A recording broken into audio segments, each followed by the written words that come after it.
नमस्कार, हमारे छत्तीसगढ़ देख रहे हैं आप। मैं हूं आशीष त्रिपाठी आपके साथ। और राजधानी रायपुर से एक बड़ी खबर, जहां कुत्तों का आतंक फैला हुआ है।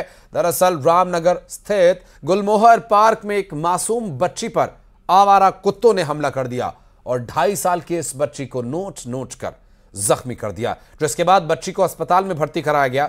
वहीं कांकेर में आवारा कुत्तों का आतंक बढ़ने लगा है। लोग अब घर से निकलने पर भी डर रहे हैं। दरअसल शहर के चौक चौराहों पर 50 से ज्यादा आवारा कुत्तों का झुंड घूम रहा है, जिससे लोगों में भय व्याप्त है। और आवारा कुत्तों के इस आतंक ने लोगों को आतंकित कर दिया है। और ऐसे में कई बार शिकायत किए जाने के बाद भी नगर निगम प्रशासन इस ओर ध्यान नहीं दे रहा है।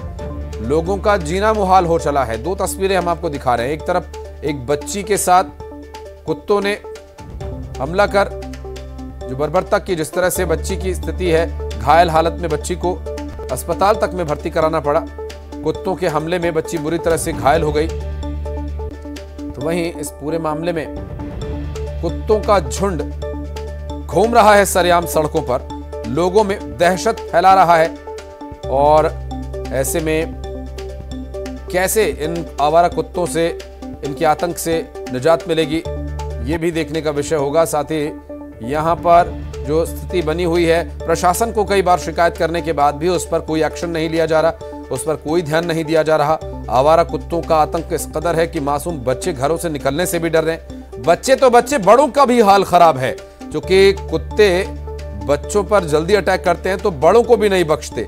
जिस तरह से यहाँ पर कुत्तों का झुंड घूम रहा है, आप भी देख सकते हैं कि क्या स्थिति इन कुत्तों के आतंक के चलते लोगों के मन में, दिलो दिमाग में जो दहशत है कुत्तों की, किस तरह से उन्हें निजात मिलेगी भी देखने का विषय होगा।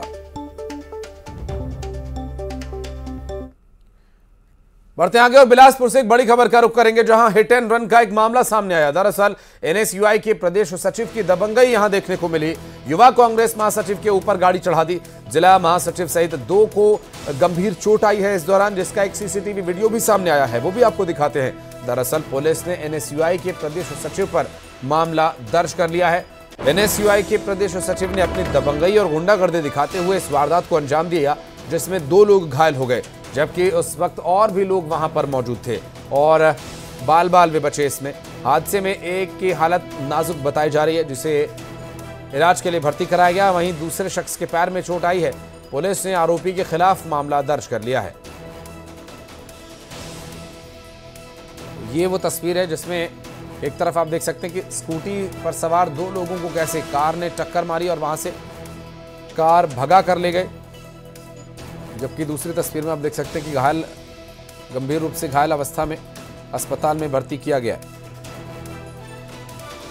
और इस पूरे घटनाक्रम को लेकर लगातार ये सवाल उठ रहे हैं। एक ही पार्टी के दोनों पक्ष हैं और आपस में इस तरह एक दूसरे की जान लेने पर कैसे आमादा है। हालांकि इस पूरे मामले में अभी तक पीड़ित पक्ष की तरफ से कोई बात या कोई शिकायत सामने नहीं आई, जबकि पुलिस ने इस पूरे मामले में संज्ञान लेते हुए कार्रवाई शुरू कर दी है।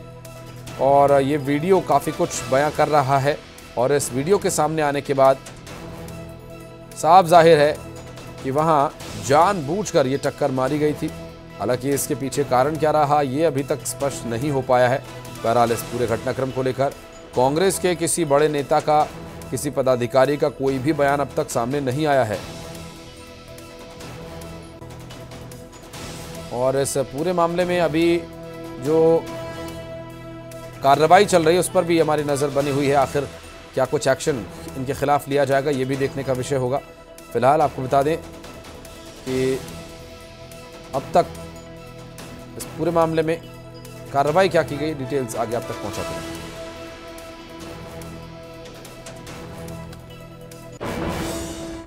और बढ़ते आगे, अंबिकापुर में चोरों का आतंक थमने का नाम ही नहीं ले रहा। ताजा ये मामला घुटरापारा का है, जहां घुटरापारा मोहल्ले में चोरों ने एक घर को निशाना बनाया और 30,000 रुपए कैश और 2.5 लाख रुपए के जेवरात चोरी कर वहां से फरार हो गए। दरअसल परिवार के सभी लोग छठ मनाने के लिए घाट पर गए हुए थे और तभी चोरों ने इस चोरी की वारदात को अंजाम दिया। हालांकि चोरी की वारदात सीसीटीवी कैमरे में कैद हो गई और फुटेज के आधार पर पुलिस मामले की जांच में जुट गई है।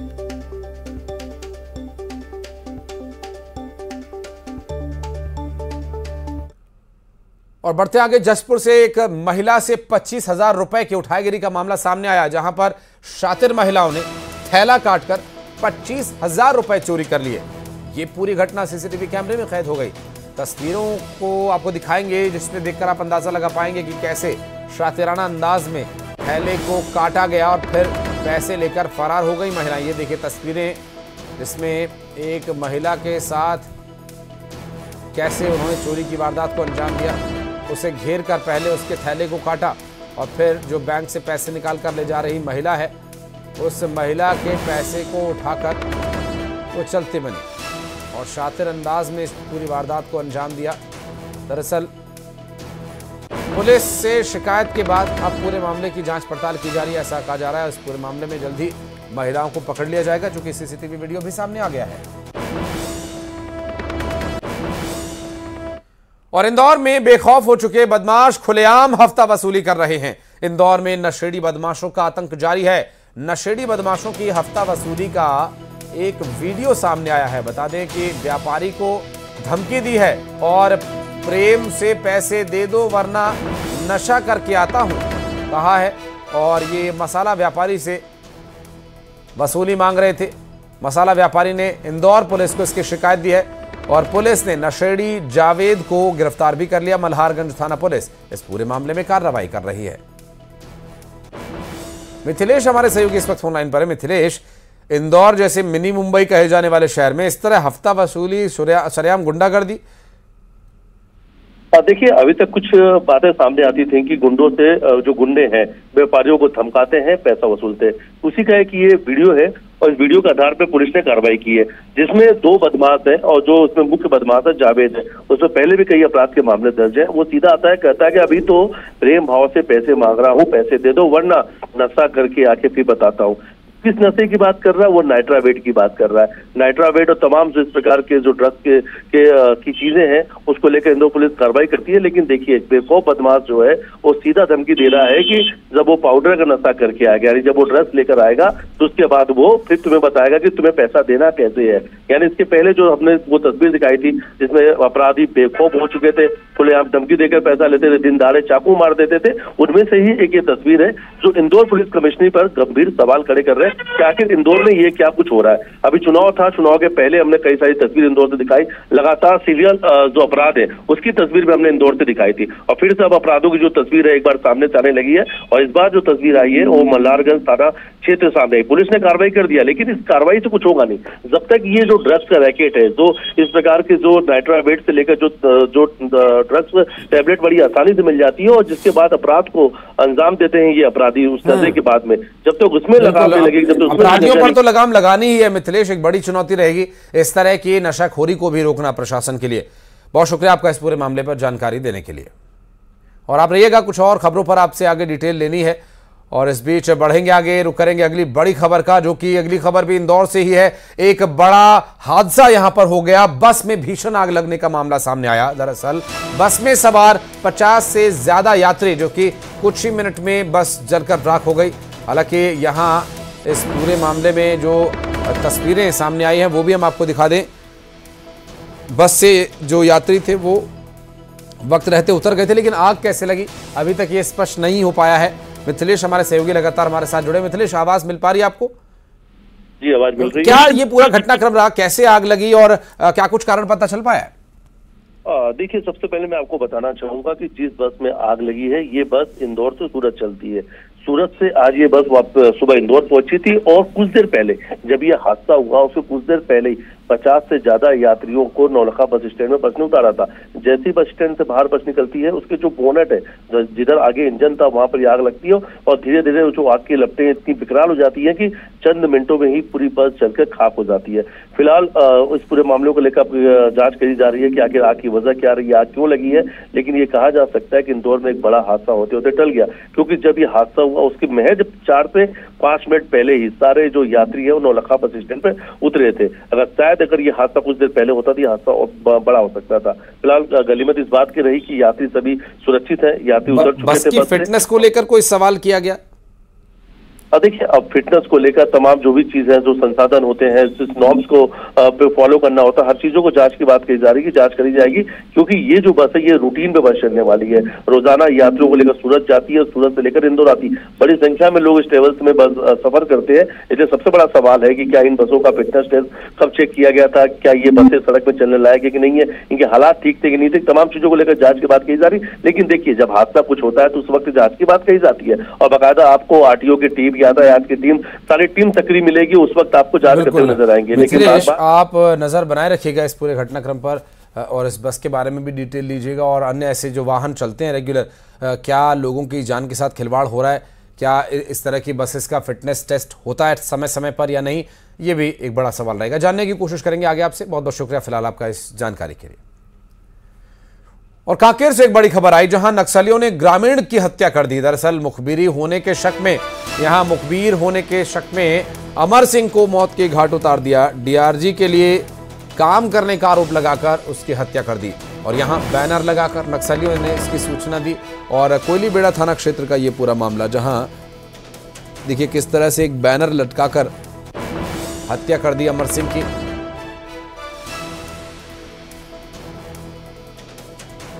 और आरोप लगा है कि यह डीआरजी की मुखबिरी किया करता था, और निर्दोष ग्रामीणों की हत्या की गई। इसलिए इस पूरे मामले में नक्सलियों ने गांव वालों को चेताया है।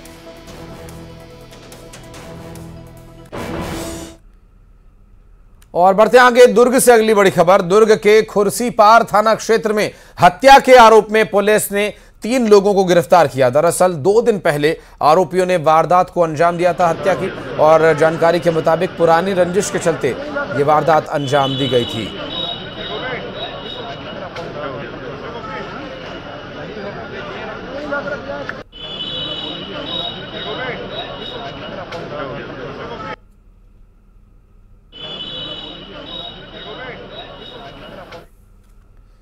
और रायपुर से बड़ी खबर, बीजेपी के क्षेत्रीय संगठन महामंत्री के नाम पर फर्जी आईडी बनाई गई है। ये सोशल मीडिया पर बनाई गई अकाउंट आईडी की हम बात कर रहे हैं। अजय जामवाल के नाम से फर्जी सोशल मीडिया अकाउंट बनाया गया। बीजेपी की छवि खराब करने के आरोप में ये बात कही जा रही है कि ऐसे में बीजेपी की छवि खराब करने के लिए ये फर्जी आईडी बनाई गई, और सिविल लाइन थाना क्षेत्र में इसकी शिकायत दी गई है। आईटी एक्ट के तहत मामला दर्ज किए जाने की मांग की जा रही है।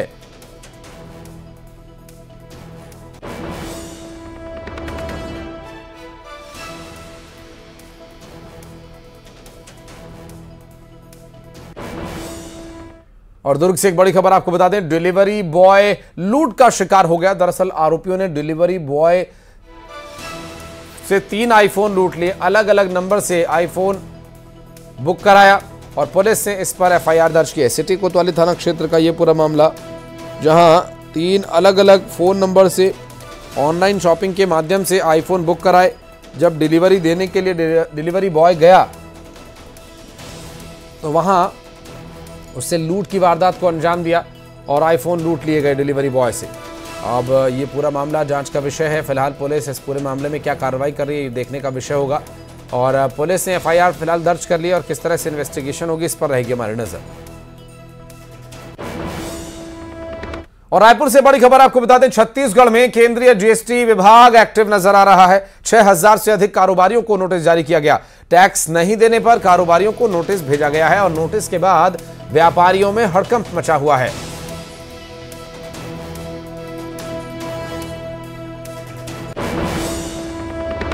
दरअसल जीएसटी को लेकर यह कार्रवाई की जा रही है।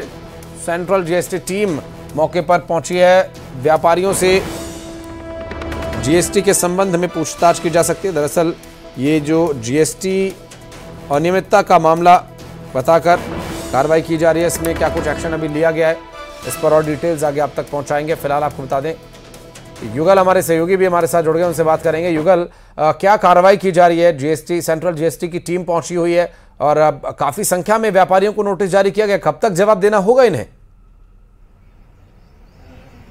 जी देखिए, प्रदेश में ईडी और आईटी काफी सक्रिय रही हैं। अब उसके बाद जीएसटी को लेकर के लगभग 6000 व्यापारियों को नोटिस जारी किया गया है और ये जीएसटी से जुड़ी हुई अनियमितता को लेकर के ये पूरी जो नोटिस है वो जारी की गई है। फिलहाल अब उसे लेकर के छत्तीसगढ़ में राजनीति भी तेज हो गई है। चूंकि विधानसभा का चुनाव हाल ही में संपन्न हुआ है, मतगणना जारी है, लेकिन इस बीच प्रदेश के जो आबकारी मंत्री है कवासी लखमा, उन्होंने कह दिया है कि शहरी क्षेत्रों में मतदान इसी वजह से नहीं हुआ है क्योंकि जो आईटी ईडी लगातार व्यापारी वर्गों को डरा रही है, धमका रही है। तो एक बड़ा मोल और बड़ा बयान इसे कहा जा सकता है। और जो जीएसटी की नोटिस को लेकर के व्यापारियों को परेशान करने का आरोप है आबकारी मंत्री कवासी लखमा ने लगाया है और इस नोटिस को लेकर के केंद्र पर ही निशाना साधा है। तो ये कहा जा सकता है जीएसटी को लेकर के नोटिस जारी किया गया है। उसके बाद अधिकारी जो नोटिस जारी किए हैं, व्यापारी वर्ग में जो हड़कंप का माहौल है, देखना होगा कि आखिर किस तरह की अनियमितता है, आगे क्या कार्रवाई होती है। फिलहाल छत्तीसगढ़ में आशीष राजनीति एक बार फिर से तेज हो गई है। जी ठीक है, आप नजर बनाए रखिएगा, आगे डिटेल्स आपसे लेंगे। बहुत बहुत शुक्रिया फिलहाल आपका इस पूरे मामले पर जानकारी के लिए। और इस बीच एक बड़ी खबर आपको बता दें, बलौदाबाजार से बड़ी खबर आपको बता दें, जहां नाबालिग लड़की से दुष्कर्म का आरोपी गिरफ्तार कर लिया गया है। 2 साल से आरोपी रेप की वारदात को अंजाम दे रहा था, जान से मारने की धमकी भी देता था। आरोपी लड़की को घर से उठाकर ले जाता था और घर में लड़की अकेली थी, जिसका फायदा उठाकर उसने इस वारदात को अंजाम दिया। और आपको बता दें कि इस पूरे घटनाक्रम में अब तक जो कार्रवाई की गई है उस पर भी नजर डालेंगे। फिलहाल आपको बता दें कि इससे पहले जीएसटी के मामले में जो हमने खबर आपको दिखाई, और बलौदाबाजार से बड़ी खबर, जहां दुष्कर्म का आरोपी गिरफ्तार कर लिया गया है। अब देखिए उसकी एक तस्वीर भी हम आपको दिखाएंगे अभी, जहां नाबालिग से दुष्कर्म किए जाने का ये आरोपी है।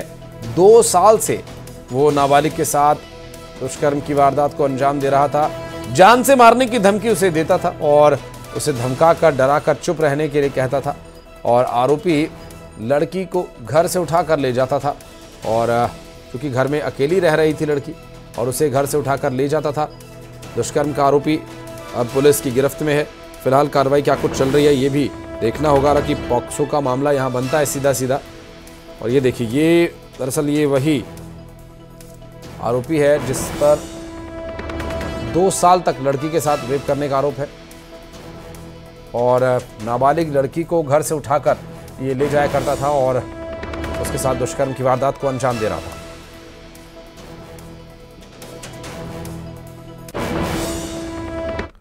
और बढ़ते आगे, जशपुर में वोटिंग के बाद प्रत्याशियों की किस्मत ईवीएम में कैद हो चुकी है, तो वहीं कांग्रेस और बीजेपी के कार्यकर्ता लगातार स्ट्रांग रूम के बाहर निगरानी कर रहे हैं। दरअसल गड़बड़ी न फैले इसकी आशंका के चलते दोनों ही दलों के लोग 24 घंटे स्ट्रांग रूम के बाहर बैठकर निगरानी कर रहे हैं।